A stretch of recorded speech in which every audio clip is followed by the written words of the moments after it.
오늘 당신의 혈당 이야기를 조금 다르게 시작해 볼게요. 안녕하세요. 50대 중반 내과 의사이자 오늘은 당신 옆에 앉아 있는 당뇨 동행 주치의입니다. 혹시 이런 생각 요즘 한 번쯤 해보셨나요? 혈당 약은 먹고 있는데 이대로 가도 괜찮을까? 검사 수치는 아직 괜찮다는데 왜 발이 자주 저리지? 나도 언젠가 합병증으로 고생하게 되는 건 아닐까? 만약 이 중 하나라도 마음에 걸리셨다면 오늘 이야기는 바로 당신을 위한 시간입니다. 의학적으로 보면 당뇨병은 혈당이 높은 병이지만 사실 더 정확히 말하면 혈관이 조금씩 상해가는 병에 가깝습니다. 눈으로 가는 가느다란 혈관, 발끝을 지나는 가는 혈관, 심장과 뇌로 이어지는 굵은 혈관까지 모두가 혈당의 영향을 그대로 받아요. 그래서 전 세계 당뇨 환자 중 절반 가까이가 어떤 형태로든 합병증을 겪는다고 알려져 있습니다. 생각보다 숫자가 크죠? 그런데 여기서 많은 분들이 오해하시는 부분이 하나 있습니다. 혈당 수치만 잘 떨어뜨리면 합병증은 안 온다. 사실 의사들 사이에서도 여기에 대해 의견이 조금 갈립니다. 어떤 전문가는 목표 수치를 아주 낮게 잡아 공격적으로 떨어뜨려야 한다고 말하고 다른 전문가는 수치보다 혈당이 얼마나 자주 요동치는지가 더 중요하다고 이야기합니다. 최근에는 점점 더 많은 연구들이 하루에도 몇 번씩 롤러코스터처럼 오르락내리락하는 혈당, 이 혈관 안쪽을 더 크게 지치게 한다는 결과를 보여주고 있어요. 여기서 질문 하나 드려볼게요. 당신의 혈당은 오늘 하루 동안 부드럽게 이어지는 선에 가깝다고 느껴지시나요? 아니면 아침, 점심, 저녁, 야식 때마다 확 오르고 쑥 떨어지는 톱니 모양에 가까울까요? 제가 진료실에서 자주 만나는 60대 초반 남성, 준호, 어르신 가명의 이야기를 잠깐 들려드릴게요. 준호 어르신은 늘 이렇게 말씀하셨어요. 선생님, 제 공복 혈당은 늘 비슷해요. 벨 11, 벨 15, 이 정도면 괜찮죠? 실제로 숫자만 보면 그렇게 심각해 보이진 않았습니다. 그런데 어느 날부터인가 발바닥이 살짝 타는 듯이 아프고 밤에 종아리가 쥐가 나는 일이 잦아졌습니다. 검사해 보니 이미 신경에 이상 소견이 보이기 시작했어요. 알고 보니 괜찮겠지? 하며 매일 밤 TV 보면서 먹던 과자와 단 음료, 늦은 야식이 큰 문제였습니다. 아침 검사 수치는 정상이었지만 밤마다 혈당이 급격히 오르락내리락 하면서 혈관과 신경이 지쳐가고 있었던 거죠. 혈관을 한번 이렇게 떠올려 보세요. 집 안의 수도관처럼 얇지만 집 전체에 물을 보내는 중요한 길이라고요. 물을 너무 세게 자주 틀었다 잠갔다 하면 어떻게 될까요? 처음에는 멀쩡해 보이지만 안쪽에 압력이 반복해서 그냥 가해지면서 조금씩 금이 가고 녹이 슬고 결국 어느 날 갑자기 터져버립니다. 혈당도 마찬가지입니다. 숫자가 조금 높다는 사실보다 그 숫자가 얼마나 자주 확 올라갔다 내려갔다 하는지가 혈관을 더 빨리 지치게 만들어요. 그래서 오늘 이 영상의 핵심은 단순합니다. 어떤 약을 먹어야 하나요? 보다 어떤 습관을 오늘 당장 끊어야 내 혈관을 덜 괴롭힐 수 있을까를 함께 찾는 것입니다. 놀라운 사실 하나만 더 말씀드릴게요. 당뇨 합병증으로 병원을 찾는 분들 중 상당수가 저 사실 당뇨인지도 잘 몰랐어요. 수치가 조금 높긴 했는데 그냥 지냈어요. 이렇게 말씀하십니다.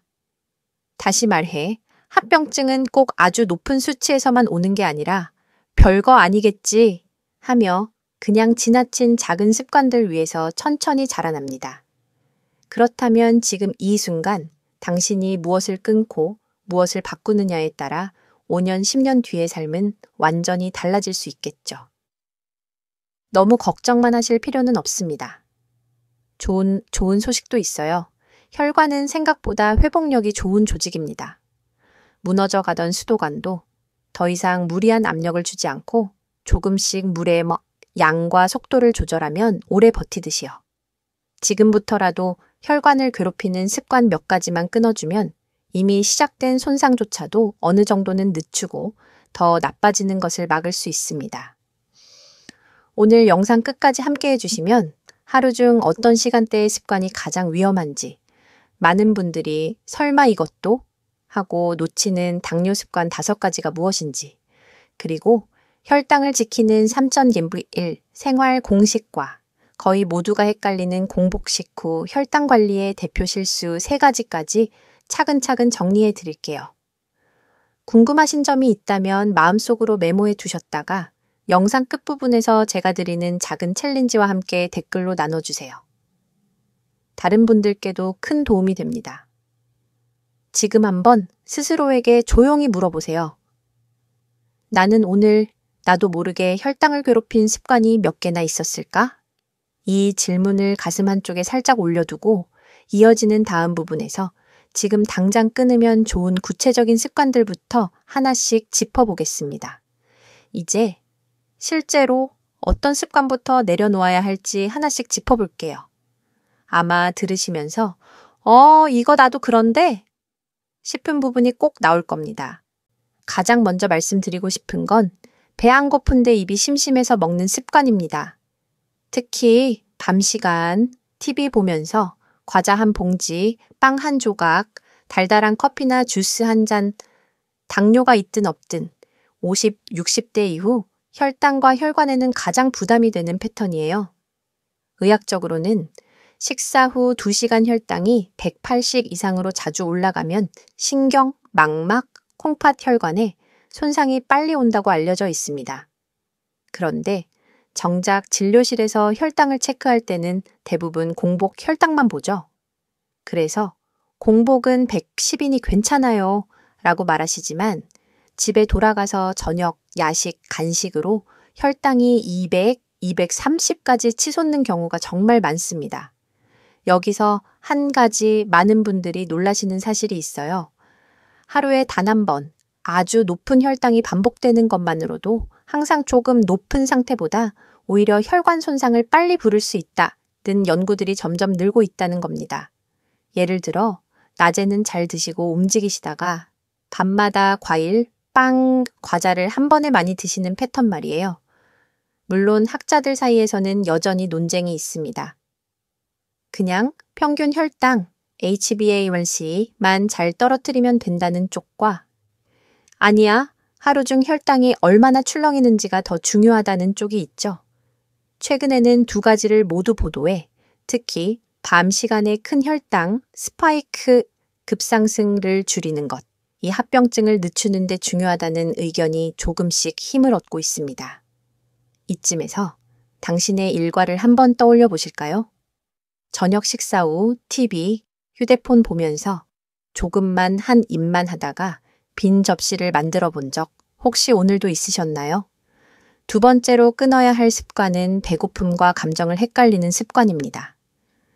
피곤해서, 외로워서, 화가 나서, 허전해서 사실은 마음이 허한데 배가 고픈 줄 알고 무언가를 집어들게 되는 경우가 많습니다. 과학적으로 보면 스트레스를 받을 때 올라가는 코르티솔이라는 호르몬이 혈당을 올리고 인슐린 저항성을 악화시키는 것으로 잘 알려져 있습니다. 그래서 속상해서 먹었더니 좀 괜찮아진 것 같아요 라고 말할 때 몸 안에서는 혈당과 혈관에는 2가지 타격이 동시에 들어갑니다. 스트레스 자체, 그리고 그 스트레스를 달래기 위해 집어든 달콤하거나 기름진 음식. 흥미로운 연구 중에는 이런 내용도 있어요. 같은 양의 빵을 먹더라도 지금은 그냥 허기라서 먹는 것이라고 느끼는 그룹과 나는 너무 지쳐서 위로받고 싶어서 먹는 것이라고 느끼는 그룹을 나누면 후자, 즉 감정 때문에 먹는다고 느낀 쪽에서 혈당과 인슐린 반응이 더 좋지 않게 나오는 경우가 있다는 보고들이 있습니다. 아직 완전히 정리된 결론은 아니지만 마음이 배를 이긴다는 말이 단순한 비유만은 아니라는 뜻이죠. 그렇다면 질문을 하나 드려볼게요. 지금까지 당신이 드셨던 야식과 간식 중에서 정말 배가 고파서 먹은 건 몇 번쯤이고 그냥 오늘 하루가 힘들어서 입으로 위로를 삼키고 싶어서 먹은 건 몇 번쯤일까요? 3번째로 꼭 짚고 넘어가고 싶은 습관이 하나 더 있습니다. 밤 늦게까지 깨어 있으면서 자꾸 뭔가를 집어먹는 패턴이에요. 어떤 분들은 이렇게 말씀하십니다. 선생님, 저는 저녁은 조금만 먹고 밤에 요깃거리만 조금 먹어요. 그래야 새벽에 저혈당 안 오고 속도 든든하거든요. 실제로 일부 가이드라인에서는 야간 저혈당이 자주 오는 분에게는 소량의 간단한 간식을 허용하거나 권하기도 합니다. 그래서 자기 전 간식이 꼭 나쁜 건가요? 라는 질문도 많이 받습니다. 전문가들 사이에서도 여기에 대해 관점이 조금씩 달라요. 하지만 공통적으로 강조하는 부분이 있습니다. 만약 자기 전 간식이 필요하다면 양은 아주 소량, 질은 혈당을 천천히 올리는 단백질 식이섬유 위주로 시간은 잠들기 최소 2시간 전까지 라는 원칙입니다.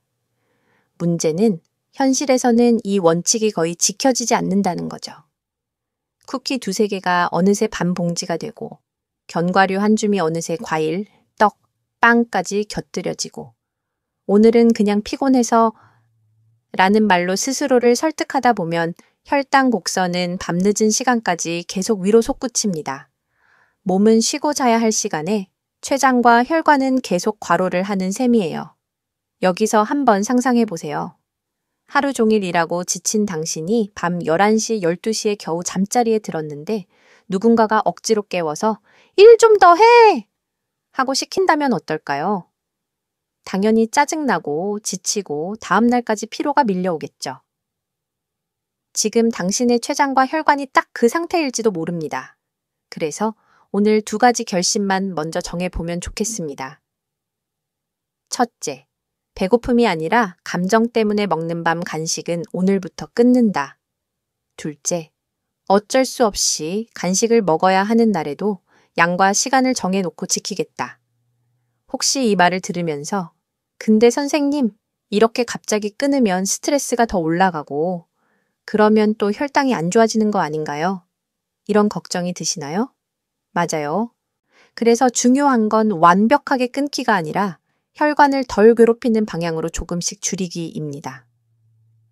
이제 곧 이어지는 다음 부분에서는 정말 많은 분들이 이건 괜찮겠지 하며 넘기는 4번째, 5번째 위험 습관을 살펴볼 거예요. 특히 운동은 하는데도 왜 혈당이 계속 들쭉날쭉할까? 고민하셨던 분들이라면 꼭 들어보셔야 할 내용입니다. 이제부터는 하루 중 어떤 시간이 가장 무서울까? 이 질문을 가지고 조금 더 깊이 들어가 볼게요. 당뇨 합병증을 막기 위해 가장 먼저 점검해야 할 시간대는 바로 저녁 식사 이후부터 잠자리에 들기 전까지입니다. 많은 분들이 밥 먹을 때만 조심하면 된다고 생각하지만 실제로는 밥을 다 먹고 난 뒤 몇 시간 동안 당신의 혈당과 혈관은 어떤 대우를 받는지에 따라 미래의 눈, 발, 심장 건강이 크게 달라집니다. 의학적으로 잘 알려진 사실이 하나 있어요. 저녁 시간 이후, 특히 밤에는 우리 몸의 인슐린 감수성이 낮아집니다. 쉽게 말하면 같은 양의 밥과 간식을 먹어도 아침, 점심 때보다 밤에 먹었을 때 혈당이 더 많이, 더 오래 올라간다는 뜻이에요. 그래서 똑같이 과일 한 접시를 먹더라도 아침에 먹느냐, 밤 10시에 먹느냐에 따라 몸이 받는 부담은 완전히 달라집니다. 그런데도 현실에서는 어떨까요? 아침은 대충 빵 한 조각, 점심은 허겁지겁, 저녁은 가족들과 잘 챙겨 드시고 그 뒤에 진짜 위험 구간이 시작됩니다. TV 드라마를 보면서, 휴대폰을 보면서 조금씩 입에 뭔가를 넣는 그 시간이요. 흥미로운 연구들에서는 늦은 시간에 앉아서 오래 있는 생활, 특히 TV 시청하면서 먹는 간식이 비만과 당뇨, 심혈관 질환 위험을 동시에 높인다는 결과를 반복해서 보여줍니다. 단지 칼로리가 많아서가 아닙니다.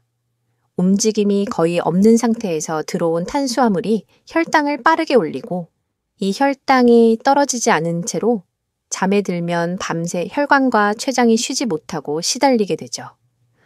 여기서 조금 놀라실 수도 있는 사실 하나. 밥 종류나 양을 바꾸는 것 못지않게 저녁 식사 후 30분 안에 일어나서 15분만 천천히 걷는 것이 혈당 조절에 큰 도움이 된다는 연구들이 많습니다.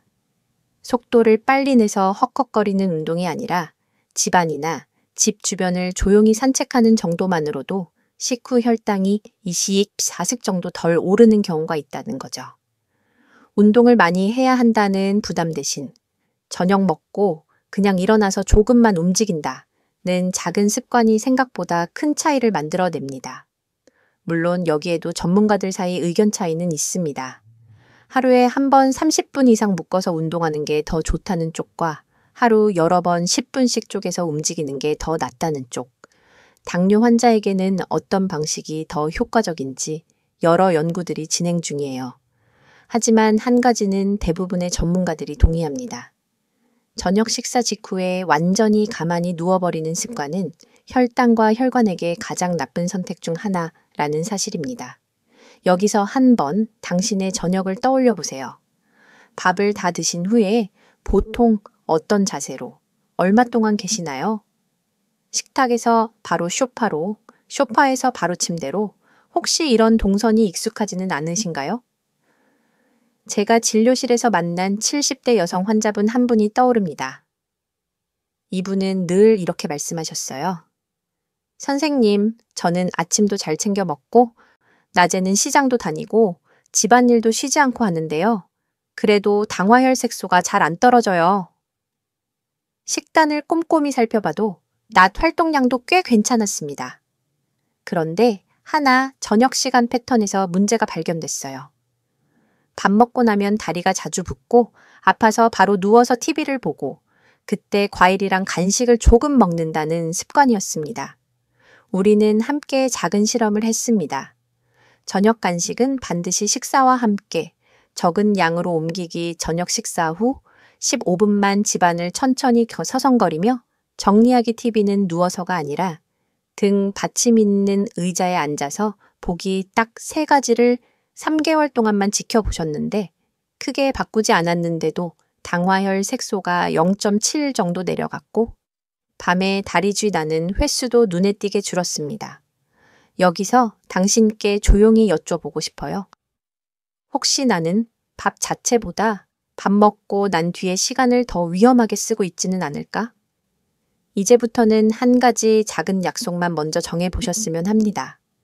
오늘 이 영상이 끝난 후부터 일주일 동안만 저녁 식사 후에 바로 눕지 않고 최소 10분은 일어나서 움직이겠다고요. 설거지를 하셔도 좋고 집안을 천천히 한 바퀴 도셔도 좋고 집 앞 골목을 잠깐 다녀오셔도 괜찮습니다. 중요한 건 배부른 상태로 가만히 누워있지 않는 것입니다. 만약 지금 이 이야기를 들으시면서 이 정도는 나도 해볼 수 있겠다는 생각이 드셨다면 그 마음이 바로 당신 혈관의 첫 번째 방어막이 됩니다. 영상이 조금이라도 도움이 된다고 느끼신다면 지금 살짝 좋아요 한번 눌러주시고 당뇨 걱정하시는 가족이나 친구에게도 공유해주세요. 당신의 작은 클릭 하나가 누군가의 눈과 발을 지키는 계기가 될 수 있습니다. 이제 다음 부분에서는 운동은 그래도 하는 편인데 왜 혈당이 잘 안 잡히지? 라고 고민하셨던 분들을 위해 운동과 혈당 사이에서 많은 분들이 놓치는 또 다른 함정 2가지를 이어서 말씀드릴게요. 기억하시죠? 합병증은 항상 거창한 실수에서 시작되는 게 아니라 사소한 습관이 매일 반복되면서 천천히 자라난다는 것. 이제 그 사소한 습관들을 하나씩 더 밝혀보겠습니다. 자, 이제 운동을 그래도 하는 편인데 왜 혈당이 잘 안 잡힐까? 이 질문을 조금 더 깊이 들여다볼 차례입니다. 많은 분들이 이렇게 말씀하세요. 선생님, 저는 그래도 매일 운동해요. 걷기도 하고 일주일에 2번은 헬스장도 가요. 그런데 막상 당화혈 색소를 보면 기대만큼 내려가 있지 않은 경우가 꽤 많습니다.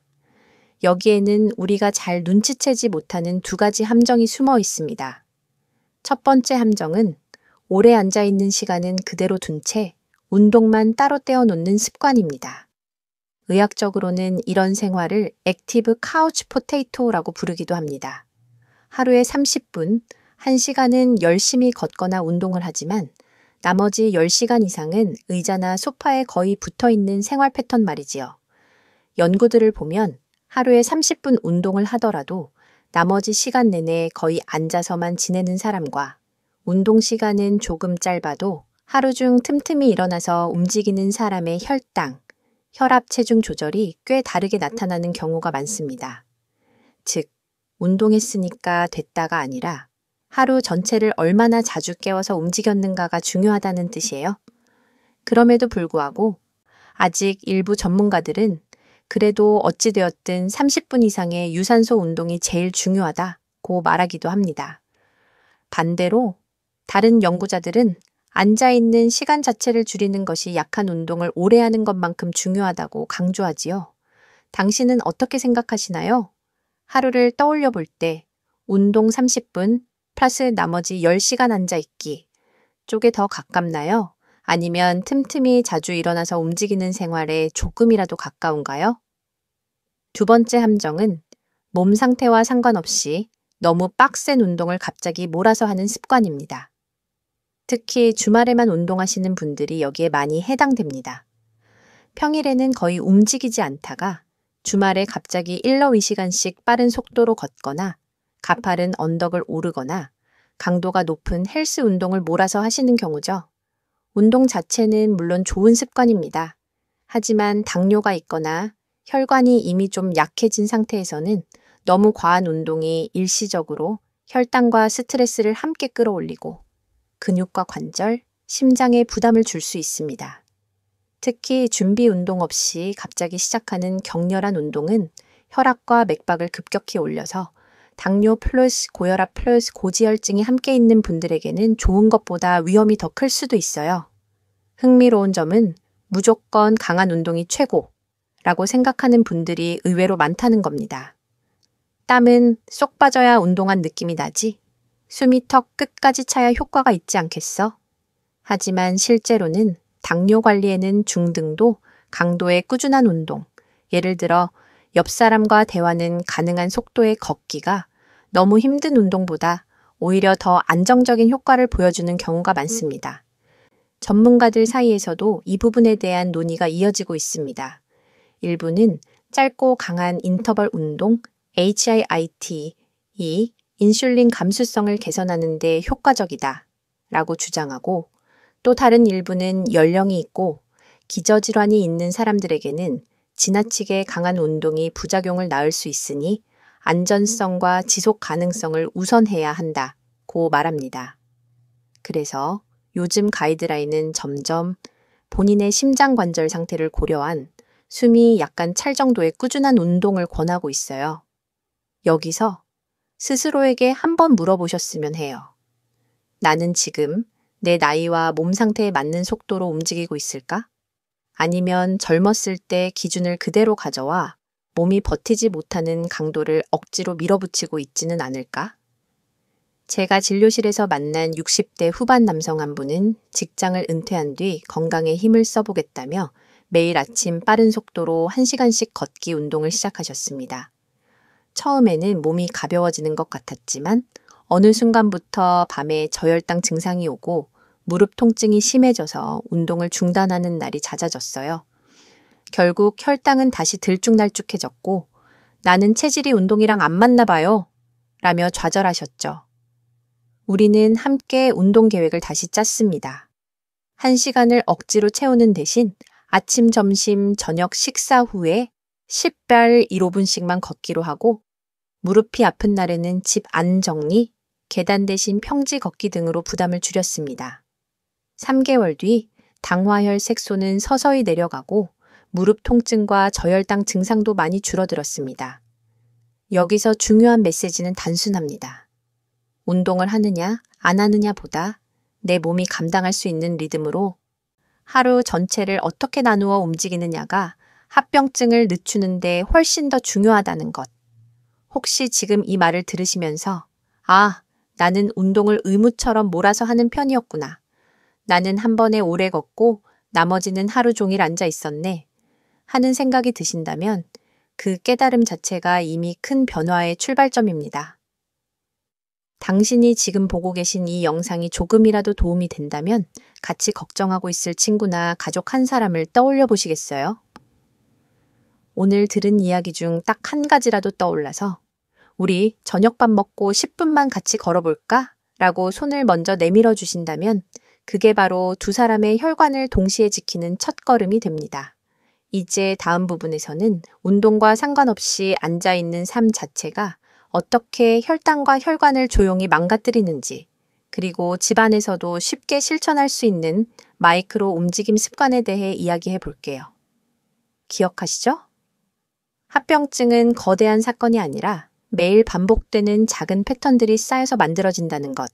이제 그 패턴 중 또 하나를 함께 바꿔보겠습니다.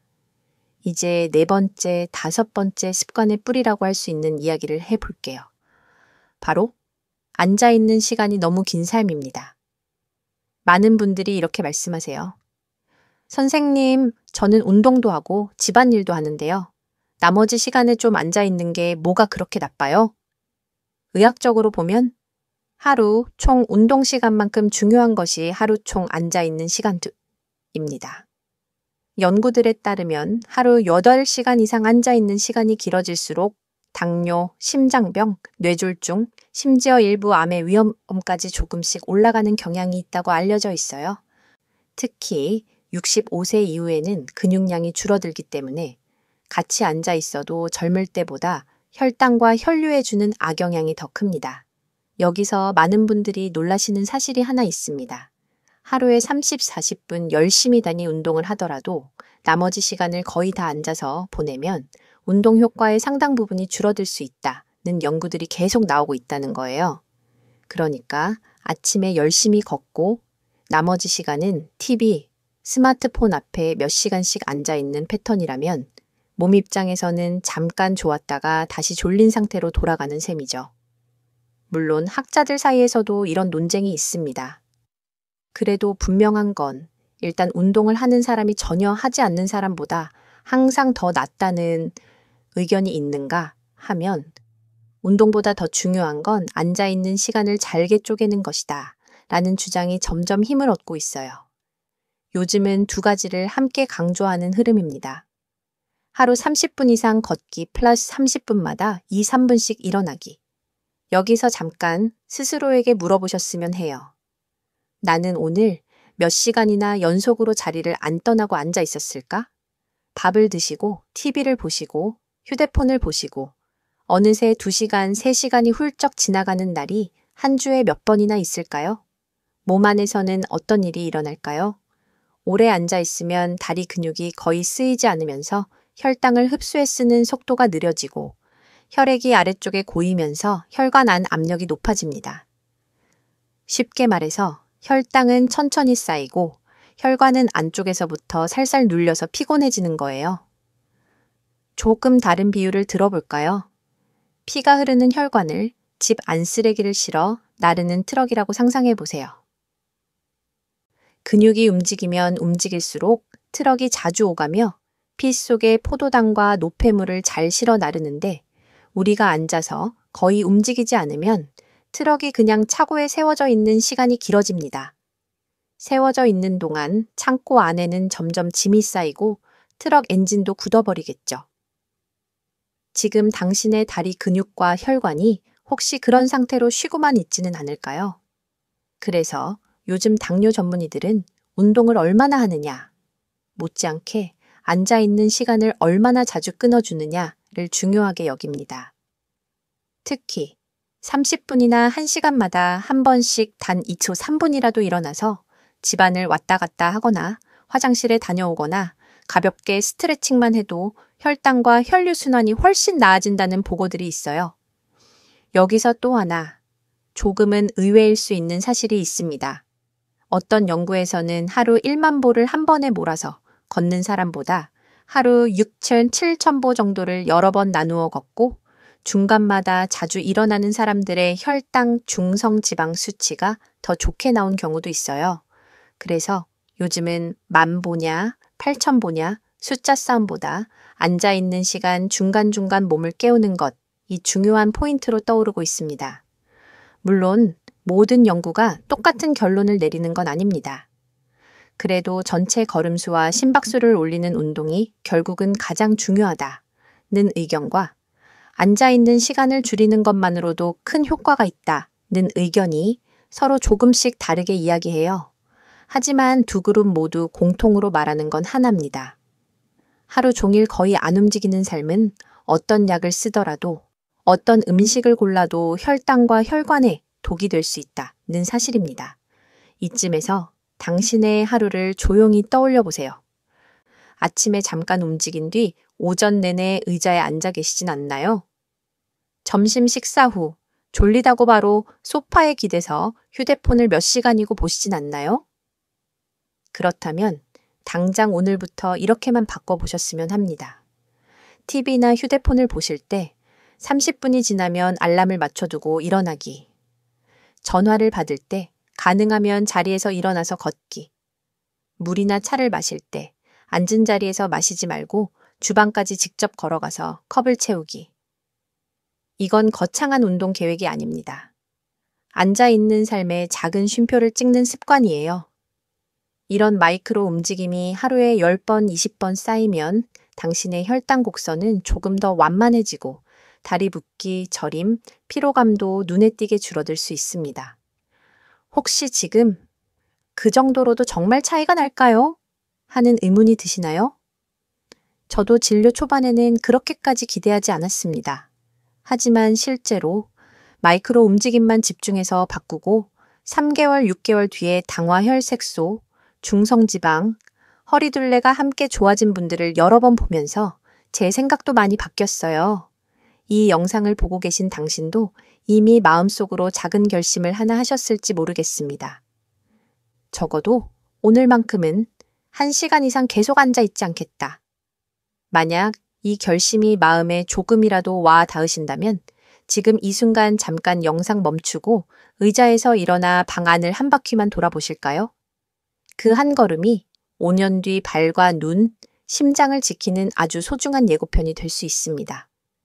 그리고 떠오르는 분이 한 분이라도 있다면 당뇨나 혈당 때문에 걱정하고 있는 가족, 친구, 부모님께 이 영상 링크를 살짝 보내주세요.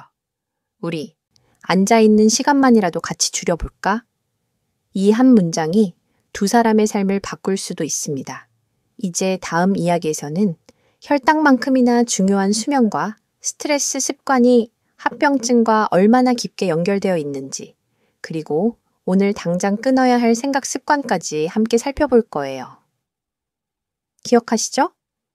조금 전까지 이야기했던 저녁 식사 후 움직임, 오래 앉아있기, 이 모든 것의 배경에는 결국 하루를 어떻게 마무리하느냐가 숨어 있습니다. 이제 그 마지막 퍼즐 조각을 맞춰보겠습니다. 이제 당신의 생활 습관 가운데 아주 조용하지만 강력한 한 가지를 짚어볼게요. 바로 잠과 스트레스, 그리고 그것을 바라보는 생각 습관입니다. 당뇨 합병증을 막기 위해 중요한 기둥은 3가지예요. 식사, 운동, 그리고 수면 스트레스. 많은 분들은 앞에 2가지만 떠올리고 잠이야 뭐 그냥 자면 되는 거 아닌가요? 하고 넘기십니다.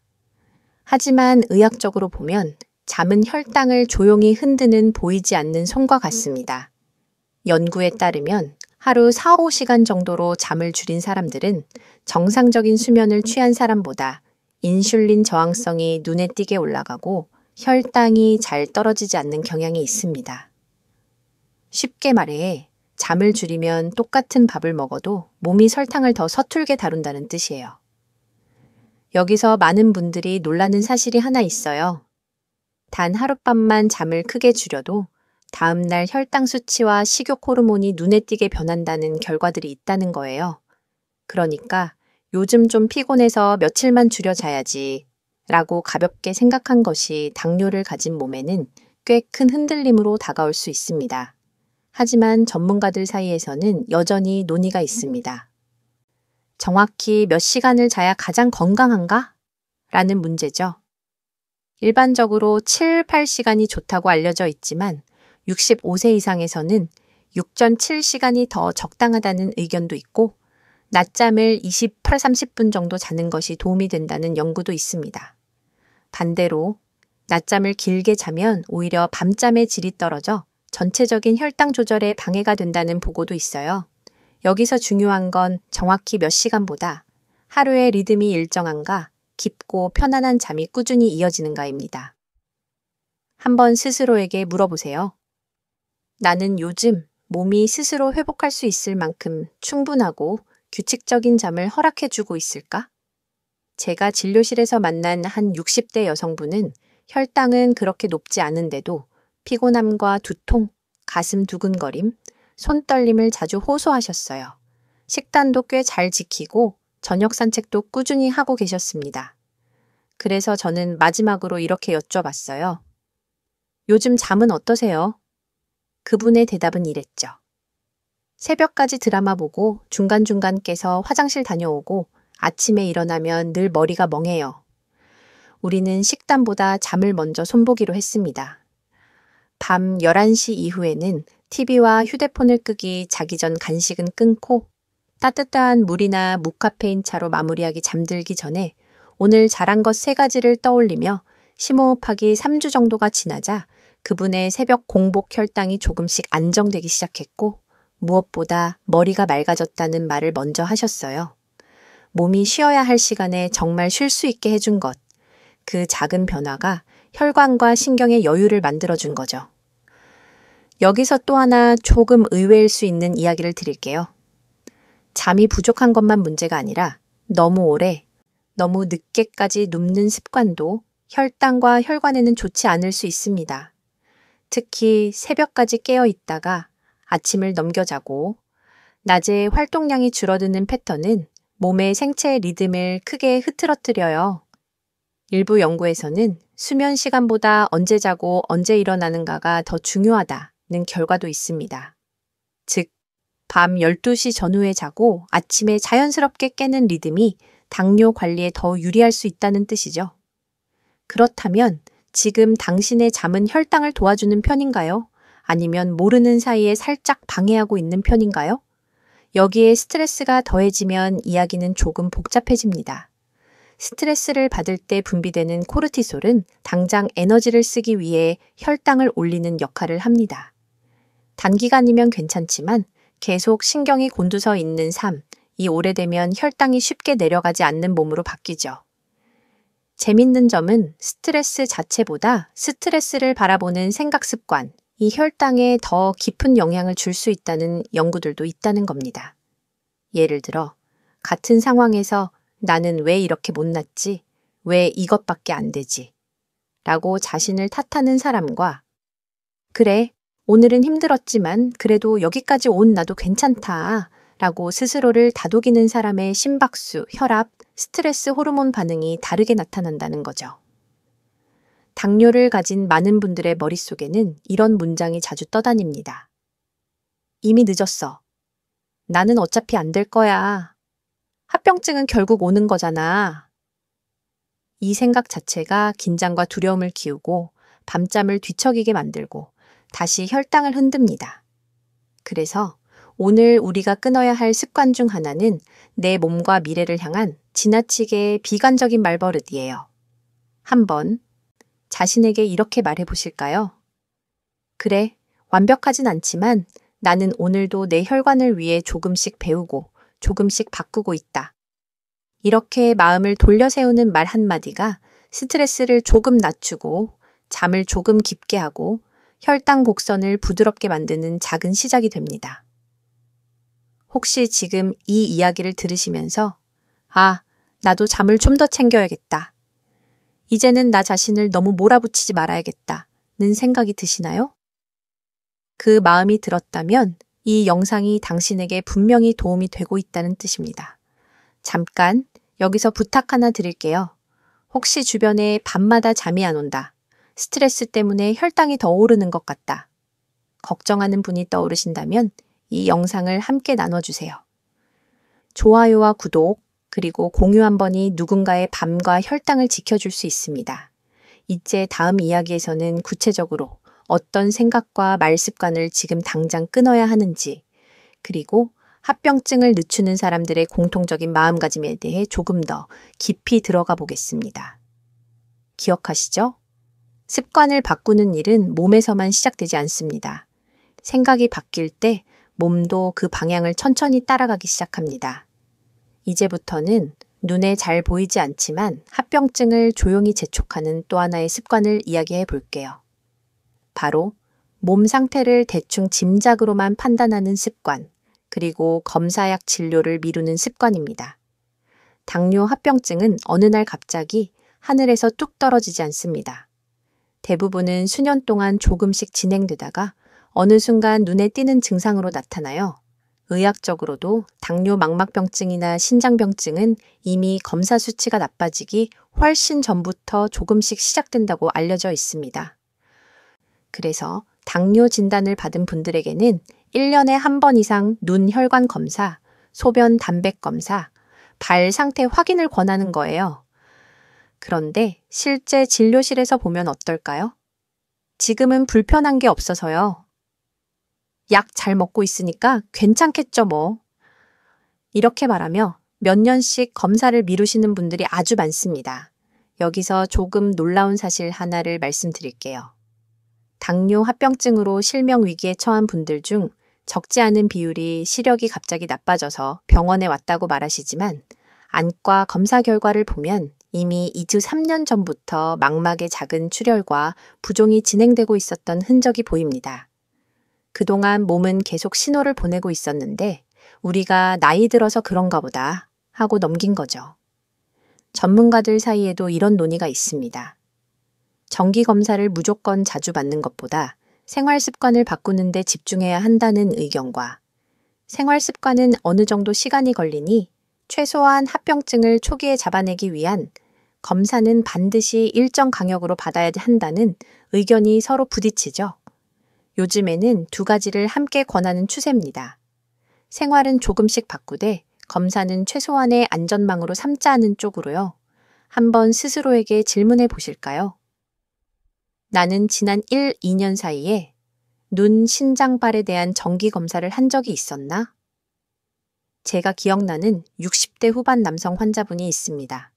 혈당은 약으로 그럭저럭 조절되고 있었고 본인도 나는 합병증은 없어요. 아직은 괜찮아요. 라고 늘 말씀하셨어요. 그러던 어느 날 갑자기 한쪽 눈이 침침해졌다며 내원하셨습니다. 안과에 의뢰해 보니 이미 망막병증이 상당히 진행된 상태였어요. 선생님, 눈이 이렇게 심한데 왜 지금까지 아무 느낌이 없었을까요? 그분의 질문에 저도 마음이 아팠습니다. 사실은 아주 미세한 변화들이 몇 년 전부터 있었을 거예요.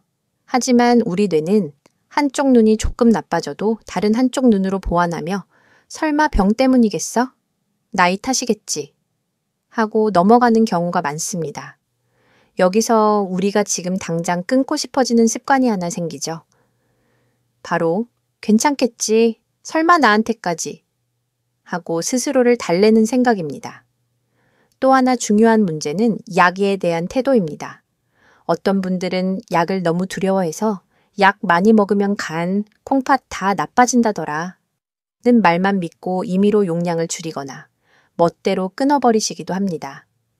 반대로 또 어떤 분들은 약만 잘 먹으면 생활은 아무렇게나 해도 된다고 생각하시죠? 의학적으로는 혈당을 일정 수준 이하로 유지시키는 데 약이 큰 도움을 주는 건 분명한 사실입니다. 하지만 약은 어디까지나 혈당 조절을 도와주는 도구일 뿐 생활 습관을 완전히 대신해 줄 수 있는 것은 아니에요. 전문가들 사이에서도 이 부분에 대한 시각 차이가 있습니다. 약을 조금 빨리 시작해서 합병증을 줄이자는 적극적인 입장과 약에만 의존하지 말고 생활 개선을 최우선으로 두어야 한다는 입장이 맞부딪힙니다. 결국 요즘 가이드라인은 생활 습관 개선 플러스 필요할 때 적절한 약 사용을 함께 권하고 있어요. 여기서 제가 드리고 싶은 질문은 이것입니다. 당신은 지금 약을 두려움으로 대하고 계신가요? 아니면 나를 도와주는 도구로 받아들이고 계신가요?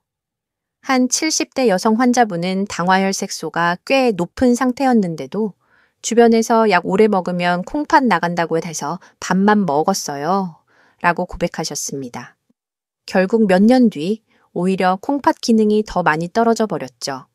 우리는 그때 이렇게 함께 정리했습니다. 약 때문에 콩팥이 나빠진 게 아니라 높은 혈당이 오래 지속되면서 콩팥이 지친 거예요. 이 말을 들으면서 당신 마음속에도 혹시 비슷한 두려움이 자리 잡고 있지 않나요? 약에 평생 묶이는 건 아닐까? 내가 뭘 잘못해서 이렇게 됐을까? 이제 그 질문을 이렇게 바꿔보면 어떨까요? 약과 검사는 내 잘못의 결과가 아니라 내 몸을 지키기 위해 내가 선택할 수 있는 도구다. 이렇게 생각을 전환하는 순간 정기검사와 약 복용은 벌이 아니라 내 미래에 눈과 발을 지키는 보험이 됩니다. 혹시 여기까지 들으시면서 그래, 나도 이제는 검사 미루지 말아야겠다. 약도 의사와 상의해서 제대로 꾸준히 먹어야겠다. 는 생각이 드셨나요?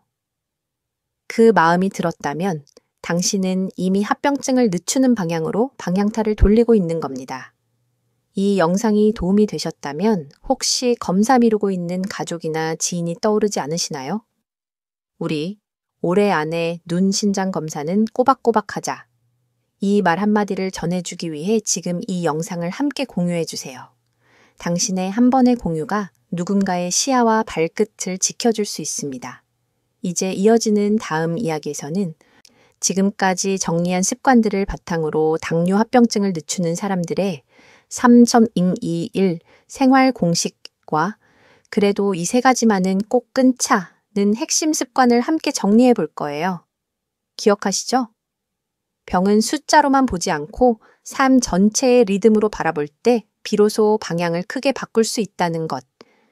이제 그 리듬을 우리 같이 만들어 볼게요. 지금까지는 무엇을 끊어야 할까에 집중해서 살펴봤습니다. 이제는 방향을 조금 바꿔서 그럼 나는 무엇을 시작하면 좋을까를 이야기해 볼게요. 제가 진료실에서 환자분들과 자주 나누는 한 가지 생활 공식을 소개해 드리려고 합니다.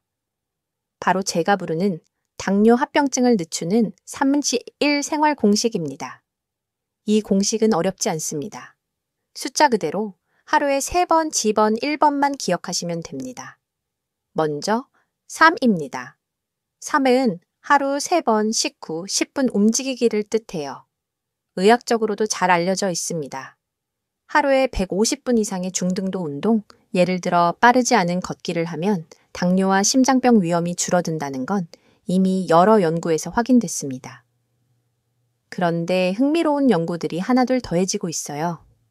하루에 30분을 한 번에 하는 것보다 식후마다 10분씩 3번 나누어 걷는 것이 식후 혈당을 더 부드럽게 만들어줄 수 있다는 결과들입니다. 물론 모든 연구가 똑같은 결론을 내리는 건 아닙니다. 총 운동 시간이 중요하다는 쪽과 언제 어떻게 나누느냐가 더 중요하다는 쪽이 서로 논쟁을 이어가고 있어요. 하지만 한 가지는 대부분의 전문가들이 동의합니다. 특히 당뇨가 있거나 혈당이 불안정한 분들에게는 식후에 가만히 앉아있지 않는 것이 무척 중요하다는 점입니다. 그래서 저는 이렇게 제안드리고 싶어요. 3. 하루 3번 아침, 점심, 저녁 식사 후 최소 10분씩만 집 안이든 복도든 집 앞 골목이든 천천히 걸어보시겠어요? 숨이 차지 않아도 괜찮습니다. 옆 사람과 이야기 나눌 수 있을 정도 속도로 단지 가만히 있는 대신 몸을 부드럽게 깨우는 것. 그것만으로도 혈당이 식후에 너무 높이 치솟는 걸 막는 데 큰 도움이 됩니다. 여기서 스스로에게 조용히 물어보셨으면 합니다. 나는 오늘 3번의 식사 후 중에 몇 번이나 일어나서 진짜로 10분을 걸었을까? 이제 2로 넘어가 볼까요? 2는 하루 2번 채소가 반 이상인 밥상입니다. 혈당 관리에서 가장 기본적인 사실이 하나 있죠. 식이섬유가 풍부한 채소와 단백질은 탄수화물이 혈당을 급하게 올리는 속도를 늦춰줍니다. 이건 이미 수많은 연구에서 반복해서 확인된 이야기입니다. 그런데 실제 식탁 위를 보면 어떨까요? 밥과 반찬, 국이 놓여 있지만 접시의 절반 이상을 채소가 차지하는 날이 일주일에 과연 며칠이나 있을까요? 조금 의외일 수도 있는데 어떤 연구에서는 무엇을 빼느냐보다 무엇을 먼저 채우느냐가 혈당과 체중 조절에 더 효과적일 수 있다고 말합니다. 예를 들어 밥양을 줄이는 것에만 집중하는 대신 접시의 절반을 채소로 먼저 채워놓고 그 뒤에 밥과 반찬을 담게 하면 자연스럽게 전체 탄수화물 섭취가 줄어들고 포만감은 길게 유지된다는 거죠. 물론 학자들 사이에서는 저탄수화물 식단이냐, 지중해식 식단이냐, 어떤 패턴이 더 좋은가를 두고 여러 의견이 있습니다. 하지만 공통된 메시지는 분명합니다. 채소의 양과 식이섬유를 늘리는 것만으로도 혈당과 혈관 건강에 큰 도움이 된다. 그래서 하루 2번, 예를 들어 점심과 저녁만이라도 접시 위에 있는 음식들 중 채소가 눈으로 보기에 반 이상 되도록 맞춰보셨으면 합니다.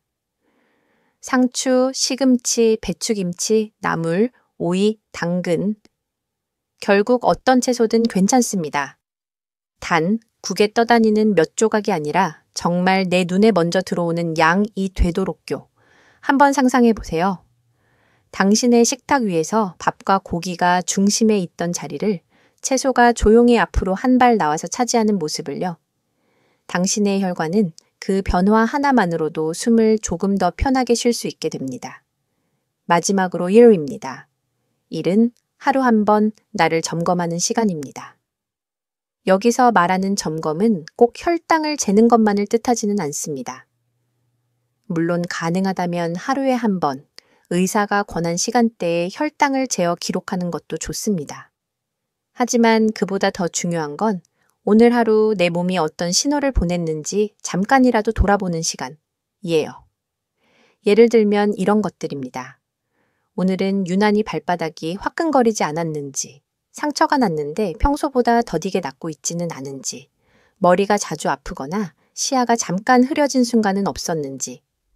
큰 연구에서 당화혈 색소를 1%포인트만 낮춰도 미세혈관 합병증 위험이 의미 있게 줄어든다는 결과가 있습니다. 이 말은 곧 완벽하게 6.0을 만들지 못해도 지금보다 조금만 더 좋아져도 미래는 충분히 달라질 수 있다는 뜻입니다. 그러려면 내 몸이 보내는 작은 변화들을 하루에 한 번이라도 돌아보는 습관이 필요해요.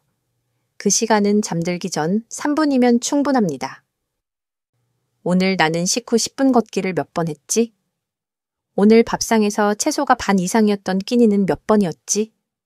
오늘 내 몸이 보낸 이상 신호는 없었나? 이 세 가지를 떠올려 보는 것이 바로 3, 2, 1 생활 공식을 완성하는 마지막 한 조각입니다. 혹시 지금 이 설명을 들으시면서 생각보다 간단한데 내가 그동안 너무 큰 것만 바꾸려 했나 보다 하는 느낌이 드시나요? 그렇다면 아주 잘 오셨습니다. 당뇨 합병증을 늦추는 힘은 거대한 결심에서 나오지 않고 이렇게 작은 숫자 몇 개를 매일 반복하는 데서 나옵니다.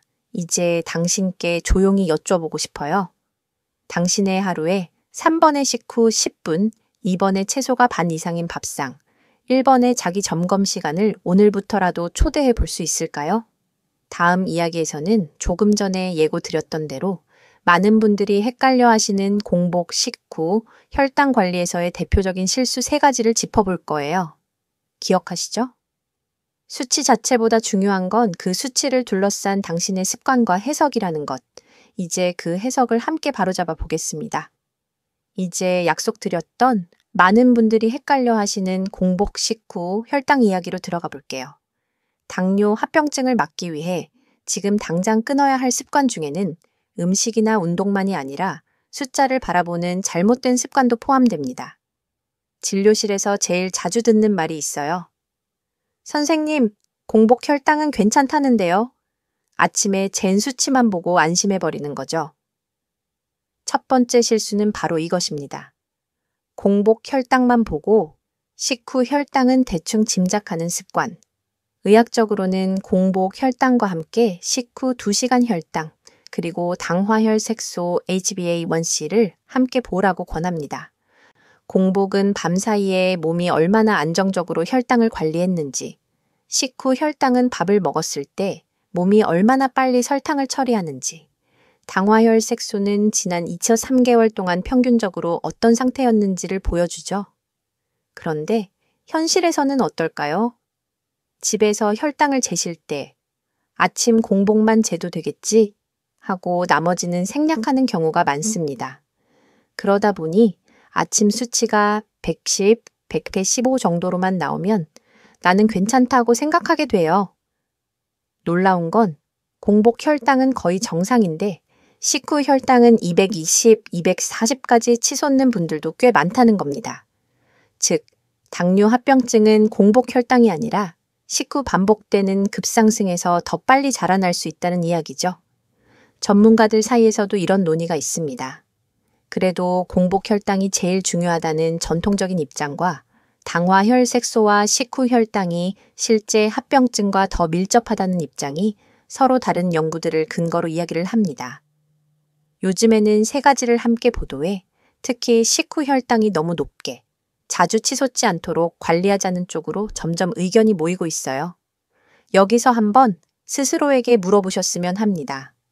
나는 집에서 혈당을 잴 때 아침 공복 말고 식후 2시간 혈당을 재본 적이 언제였지? 두 번째 실수는 조금 의외일 수 있습니다. 숫자 하나만 딱 정해놓고 그 기준을 지나치게 절대시하는 습관입니다. 예를 들어 이런 경우죠. 식후 160 넘으면 큰일 나는 거라던데요? 당화혈 색소는 무조건 6.5 아래여야 한다면서요? 의학적으로 일반적인 목표 범위는 있습니다. 예를 들어 많은 가이드라인에서 공복 혈당은 80mg, 식후 2시간 혈당은 180 이하, 당화혈 색소는 7.0% 전후를 권고합니다. 하지만 나이, 다른 질환, 저혈당 위험, 생활 패턴에 따라 각 사람에게 맞는 목표는 조금씩 달라져야 해요. 특히 70세 이후 심장병이나 뇌졸중 위험이 있거나 혼자 사시는 분들은 너무 낮은 혈당을 무리해서 유지하려다 저혈당으로 넘어져 다치거나 의식을 잃는 위험이 더 커질 수 있습니다. 그래서 학자들 사이에는 젊을 때처럼 엄격한 목표를 유지해야 한다는 쪽과 고령에서는 조금 느슨하게 잡되 저혈당을 피하는 것이 더 중요하다는 쪽의 논쟁이 계속 있어요. 최근 흐름은 나이 많고 동반 질환이 있는 분들에게는 조금 여유 있는 목표를 정해 혈당의 롤러코스터를 줄이는 것에 초점을 맞추자는 쪽으로 기울고 있습니다. 혹시 당신도 오늘 150이 나왔으니까 실패야. 오늘은 100이니까 나 성공했어. 이렇게 숫자를 합격, 불합격으로만 판단하고 있진 않나요? 그렇게 되면 혈당기가 당신의 기분을 좌우하는 리모컨이 되어버립니다. 좋은 날에는 기분이 잠깐 좋아졌다가 조금만 높게 나오면 스스로를 심하게 탓하게 되죠. 이런 감정의 롤러코스터가 스트레스를 더 키우고 다시 혈당을 흔들어 놓습니다. 그래서 우리가 지금 끊어야 할 습관 중 하나는 혈당 숫자를 내 인생 성적표처럼 보는 태도입니다. 대신 이렇게 보셨으면 해요.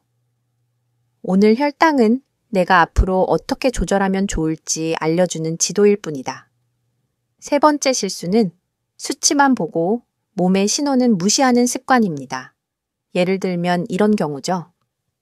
손발이 자주 저리거나 밤에 종아리가 쥐가 나거나 소변에 거품이 많아졌는데도 그래도 혈당 수치는 요즘 괜찮던데? 하며 넘기는 경우. 의학적으로 혈당 수치와 합병증 진행 속도는 어느 정도 연결되어 있지만 항상 완벽하게 일치하지는 않습니다. 어떤 분들은 비슷한 혈당 수치인데도 유난히 신경이 약하거나 혹은 눈이나 콩팥이 더 민감하게 영향을 받기도 해요. 그래서 전문가들은 말합니다. 숫자와 몸의 느낌 두 가지를 함께 봐야 한다. 그런데 우리는 숫자가 좋으면 몸의 작은 신호를 무시하고 숫자가 나쁘면 몸이 보내는 경고를 벌이라고 느끼곤 하지요. 한번 이렇게 스스로에게 물어봐 주세요. 나는 혈당 숫자에 비해 너무 쉽게 피곤해지거나 자꾸 시야가 흐려지거나 상처가 더디게 낫는 건 아닌가? 만약 그렇다면 지금이 바로 몸의 작은 신회귀 기울여야 할 시간입니다. 혈당 수치가 조금 괜찮다고 해서 검사와 진료를 미루지 말고 의사와 상의해 눈, 신장, 신경 검사를 챙기는 것이 미래의 나를 지키는 가장 확실한 투자예요. 여기까지 이야기를 들으시면서 나도 숫자를 너무 단편적으로 보고 있었구나. 공복만 재고 식후는 거의 안 쟀네. 이런 생각이 드셨다면 그 깨달음 자체가 이미 큰 변화의 시작입니다. 이 영상이 도움이 되셨다면 혈당기를 가지고 계신 가족이나 친구를 한번 떠올려 보세요. 우리 다음 주에는 식후 2시간 혈당도 한번 같이 재볼까? 이렇게 살짝 제안해 보시는 건 어떨까요? 좋아요와 구독, 그리고 공유 한 번이 당신과 사랑하는 사람의 눈과 발을 지켜주는 작은 방패가 될 수 있습니다. 이제 다음 이야기는 조금 더 마음 쪽으로 초점을 옮겨보려고 합니다. 지금까지 정리한 습관들을 실제로 지켜나가는 사람들과 몇 번 시도하다 포기해버리는 사람들의 차이는 무엇일까요? 그 차이는 의외로 자기 자신을 대하는 말투에서 많이 갈립니다. 기억하시죠? 생각 습관이 바뀌어야 식사, 운동, 수면 습관이 오래 갈 수 있다는 것. 이제 그 마음가짐을 함께 정리해 보겠습니다. 이제부터는 숫자와 습관을 조금 내려놓고 당신의 마음 습관을 함께 들여다보고 싶습니다.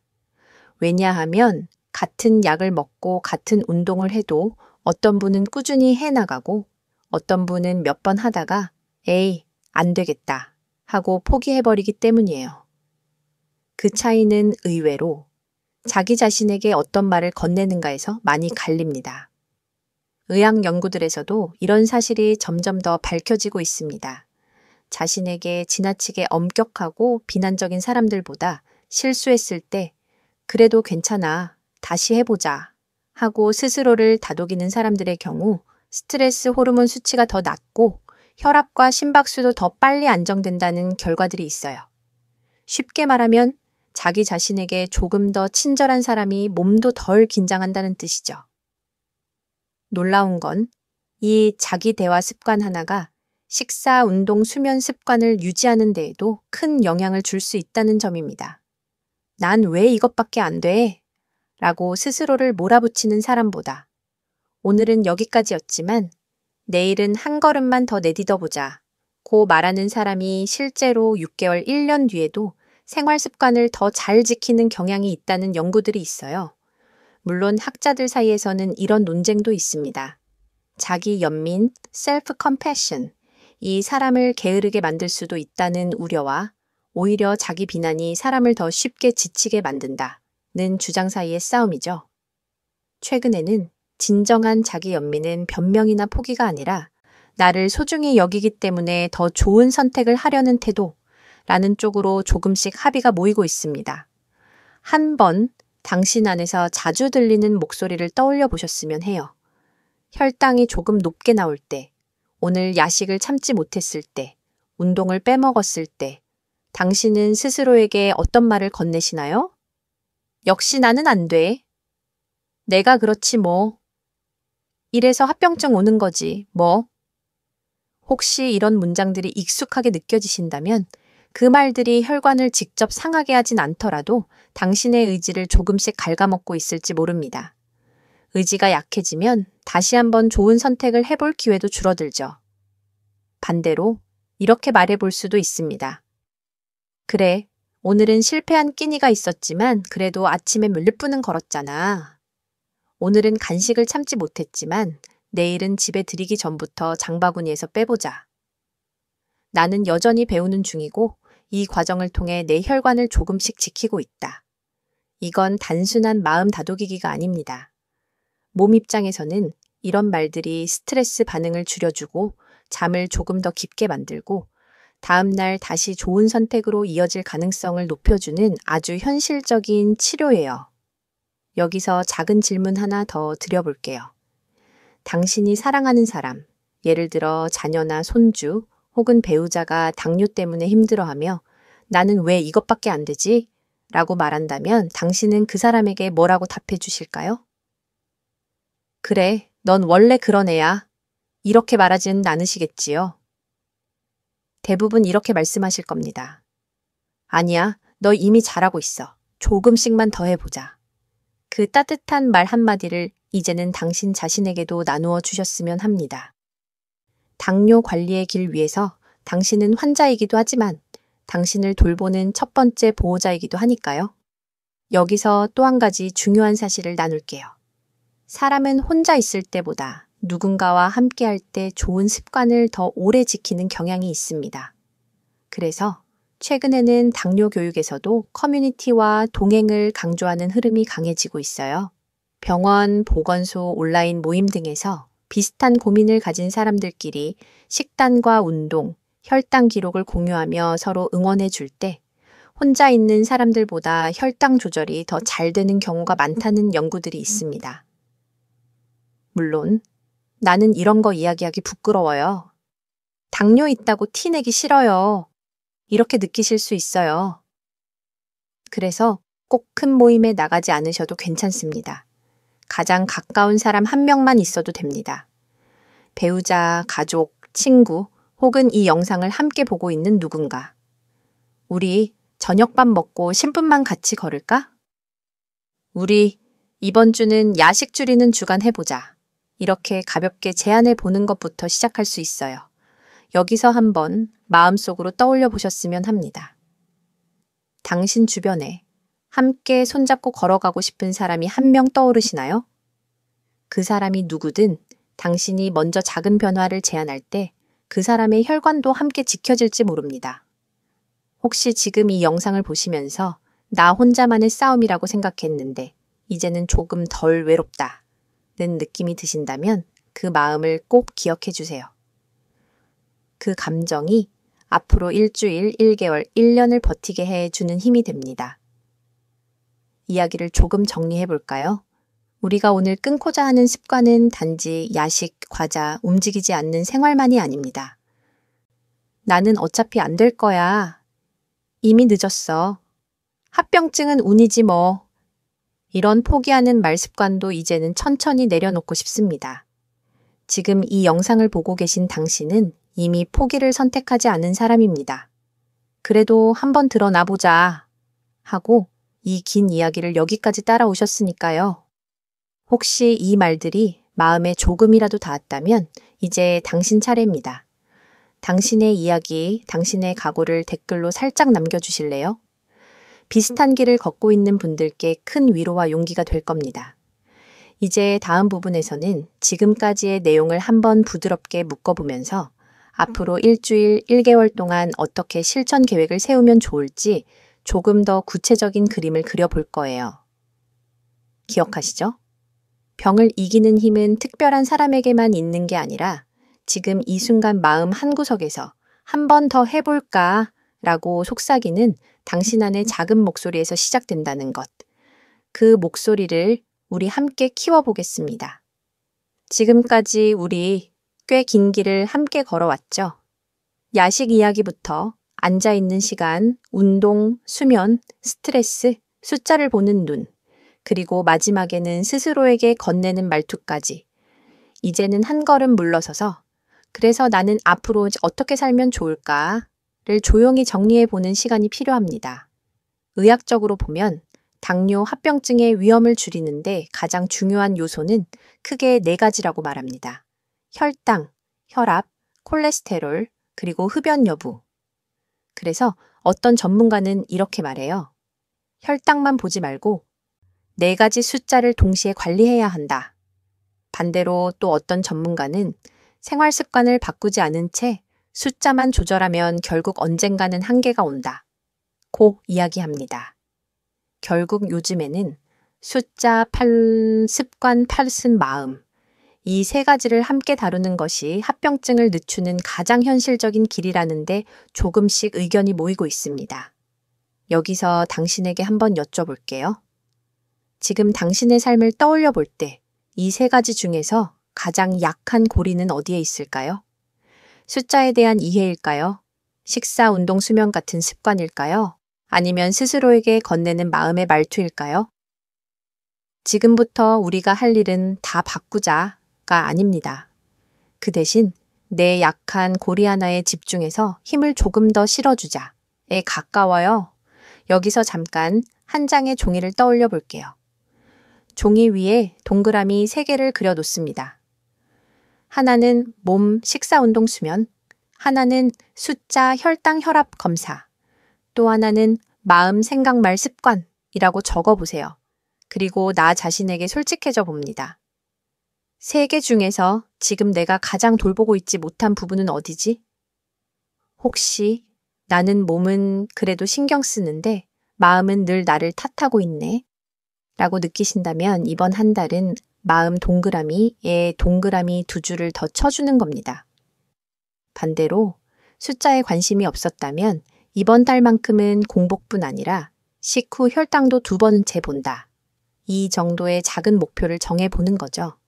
조금 의외일 수도 있지만 연구들은 이렇게 말합니다. 모든 것을 완벽하게 하려고 하는 사람보다 한 번에 한 가지에 집중해서 조금씩 꾸준히 바꾸는 사람이 장기적으로 더 큰 변화를 만든다고요.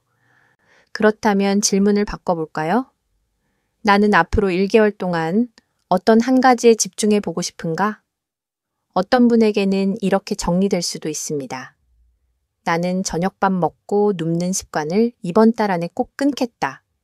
또 다른 분에게는 나는 감정 때문에 먹는 간식을 일주일에 2번 이하로 줄여보겠다. 혹은 나는 검사 미루지 않고 올해 안에 눈, 콩, 밭, 빨 검사를 꼭 한 번씩 받겠다. 여기서 잠깐 상상해 보세요. 지금 이 순간의 당신과 딱 3개월 뒤의 당신이 거울 앞에서 서로를 마주 본다고 생각해 봅니다. 3개월 뒤에 당신이 이렇게 말하면 좋겠어요. 완벽하진 않았지만 그래도 그때 영상 보면서 정했던 그 한 가지는 끝까지 붙들고 왔어. 그 한 가지를 위해 오늘부터 우리가 함께 만들 수 있는 건 거창한 계획표가 아닙니다. 아주 간단한 하루 체크 문장이에요. 예를 들어 자기 전에 이렇게 스스로에게 물어보는 거죠. 오늘 나는 내가 지키기로 한 그 한 가지를 어느 정도까지 해냈을까? 0점, 50점, 70점, 100점. 점수를 매기려는 게 아니라 잊지 않고 떠올렸는지만 확인하는 겁니다. 잊지 않고 떠올리기만 해도 이미 반은 성공이에요. 이쯤에서 한 가지 과학적인 사실을 다시 떠올려 보고 싶습니다. 당화혈 색소를 조금만 낮춰도 미세혈관 합병증 위험이 줄어들 수 있다는 것 기억나시죠? 이 말은 곧 오늘 내가 내린 작은 선택 하나가 미래의 내게 실제로 도착한다는 뜻이기도 합니다. 어떤 전문가는 당뇨 관리를 마라톤에 비유합니다. 출발할 때 힘을 잔뜩 주어 잠깐 빨리 달리는 것보다 내 숨에 맞는 속도를 찾는 것이 중요하다고요. 반대로 다른 전문가는 마라톤이라도 때로는 스퍼트가 필요하다고 말합니다. 처음 몇 달 동안은 조금 더 의지를 쏟아야 습관의 뼈대가 만들어진다는 뜻이죠. 당신에게는 어떤 비유가 더 와 닿으시나요? 지금의 당신에게는 숨 고르며 오래 가는 연습이 필요할까요? 아니면 이제는 한번 제대로 마음 먹고 처음 몇 걸음을 힘있게 떼어보는 용기가 필요할까요? 이 영상을 여기까지 함께 보셨다면 당신 안에는 이미 포기하지 않는 마음이 있다는 뜻입니다. 혹시 그렇다면 이 기회를 빌려 저와 작은 약속 하나 해보실래요? 나는 오늘 내가 바꾸고 싶은 한 가지 습관을 종이에 적고 눈에 잘 보이는 곳에 붙여두겠다. 냉장고도 좋고 거실 TV 옆도 좋고 침대 머리맡도 좋습니다. 그 종이를 볼 때마다 오늘 들었던 이야기들이 몸과 마음 사이에서 다시 한번 살아나게 될 거예요.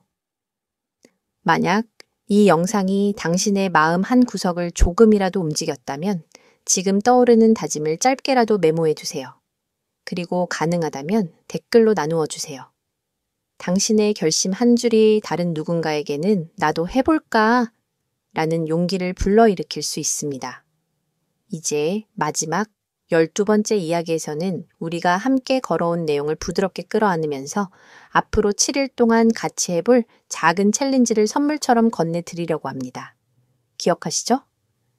당뇨 합병증을 막는 힘은 특별한 약이나 기적에서 오는 것이 아니라 지금 이 순간 당신이 스스로에게 건네는 작은 약속에서 시작된다는 것. 그 약속을 마지막 장에서 조금 더 따뜻하게 마무리해 볼게요. 이제 마지막 장입니다. 여기까지 함께 걸어오신 당신께 무엇보다 먼저 수고 많으셨습니다. 라는 말을 건네고 싶어요. 처음 이 영상을 클릭하셨을 때와 지금의 당신, 조금은 마음 상태가 달라져 있지 않나요? 처음에는 합병증, 무섭다. 는 막연한 두려움이 컸다면 지금은 그래도 내가 할 수 있는 것들이 있구나. 하는 작지만 단단한 감각이 가슴 어딘가에 자리 잡고 있을 거라 믿습니다. 지금까지 우리는 참 많은 이야기를 나누었습니다. 밤마다 무심코 손이 가던 야식과 간식, 배고픔이 아니라 외로움과 피곤함 때문에 먹게 되는 감정 섞인 먹기 습관, 밥을 먹고 바로 누워버리는 저녁 시간의 위험, 운동을 몰아서 하는 방식의 함정, 하루 종일 앉아서 보내는 시간의 문제, 제대로 쉬지 못한 잠과 쌓여만 가는 스트레스, 공복 혈당만 보고 안심하는 태도, 숫자를 성적표처럼 대하는 마음, 검사와 약을 미루는 습관, 그리고 나는 어차피 안 될 거야 라는 포기하는 말투까지. 어쩌면 듣는 동안 마음이 조금 불편하셨을 수도 있어요. 이것도 나고 저것도 나네 하면서요. 하지만 그 불편함은 당신이 이미 변화의 문턱에 와 있다는 증거이기도 합니다. 정말 아무 관심이 없었다면 이 긴 이야기를 여기까지 듣고 계시지 않았겠지요. 당뇨 합병증은 한순간의 실수 때문에 오는 것이 아니라 매일 반복되는 작은 선택들이 쌓여서 만들어집니다. 그 말은 곧 앞으로의 작은 선택들, 또한 당신의 미래를 다시 쌓아갈 수 있다는 뜻입니다. 한번 오늘 우리가 함께 짚어본 핵심만 조용히 되새겨 볼까요? 첫째, 배고픔보다 감정 때문에 먹는 야식과 간식을 이제는 조금씩 내려놓기로 했습니다. 늦은 밤, TV 앞에서 손이 갈 때마다 지금 내 배가 고픈가? 마음이 고픈가? 한 번만 더 물어보기로 약속했지요. 둘째, 식후에는 가만히 누워있는 대신 10분이라도 몸을 깨우기로 했습니다. 저녁 식사 후에 집안을 정리하며 걷거나 집 앞 골목을 천천히 산책하는 그 10분이 당신의 혈관에게는 아주 큰 선물이 됩니다. 셋째, 하루 종일 이어지는 앉아있는 시간을 작은 조각으로 나누기로 했습니다. 30분, 1시간에 한 번씩 일어나서 물을 따라 마시고 방을 한 바퀴 돌고 창밖을 한번 바라보는 그 몇 분이 당신의 혈당과 다리 혈관을 도와줄 거예요. 이닥기요. 넷째, 잠을 남은 시간에 대충 자는 것이 아니라 혈당을 위한 중요한 치료 시간으로 바라보기로 했습니다. 너무 늦지 않게 화면을 끄고 가벼운 스트레칭과 깊은 숨으로 하루를 부드럽게 정리하는 습관. 그것이 눈과 심장, 신경을 지키는 또 하나의 약이 됩니다. 다섯째, 혈당 숫자 하나에 울고 웃기보다 공복 식후 당화혈 색소를 함께 바라보며 이 숫자가 내 생활과 몸 상태를 어떻게 이야기해 주는지 차분히 읽어보기로 했습니다. 숫자는 성적표가 아니라 앞으로의 길을 알려주는 지도라는 것 기억나시죠? 여섯째, 검사와 약을 두려움이 아니라 미래의 나를 위한 안전벨트로 보자고 이야기했습니다. 눈, 콩팥, 발 검사를 미루지 않고 약은 혼자 줄이거나 끊지 않고 의사와 상의하며 내 몸에 맞게 조절하기. 이것이 내가 나를 보호하는 성숙한 태도입니다. 마지막으로 가장 중요하지만 가장 눈에 잘 보이지 않는 것. 바로 스스로에게 건네는 말투를 바꾸는 일이었죠. 역시 난 안 돼. 이미 늦었어. 합병증은 운이지 뭐. 이런 말 대신 그래도 나는 오늘 한 걸음은 내디뎠어. 완벽하진 않아도 어제의 나보다 조금은 나아졌어. 내 혈관과 눈, 발을 위해 지금 배워가는 중이야. 이렇게 말하기로 우리 함께 약속했습니다. 혹시 지금 이 순간 가슴 한쪽에서 살짝 뜨거운 느낌이 올라오지 않나요? 조금은 울컥하기도 하고 조금은 홀가분해지는 그런 느낌. 그 감정이 바로 당신 안에 여전히 살아있는 회복력입니다. 당뇨를 가진다는 건 평생 숫자와 싸우며 사는 운명이 아닙니다. 오히려 누구보다도 자신의 몸을 세심하게 돌보고 하루하루의 선택을 의식적으로 살아가는 삶을 배워나가는 과정일지도 모릅니다. 앞으로도 흔들리는 날이 분명히 올 겁니다. 야식을 참지 못하는 날도 있을 거고 운동을 건너뛰는 날, 혈당이 이유 없이 높게 나오는 날도 있겠지요. 하지만 그때마다 오늘 이 시간을 떠올려 주세요. 아, 나 혼자 싸우는 게 아니었지. 나처럼 고민하는 사람들이 있고 그들과 함께 방향을 잡아가고 있었지.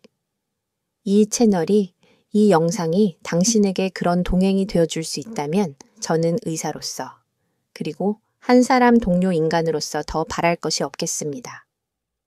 이제 아주 작지만 구체적인 약속 하나를 함께 정해보고 싶어요. 지금 이 순간을 내 혈관을 위한 7일의 첫째 날로 정해보는 겁니다. 앞으로 7일 동안만 완벽이 아니라 기억하는 것을 목표로 해볼까요?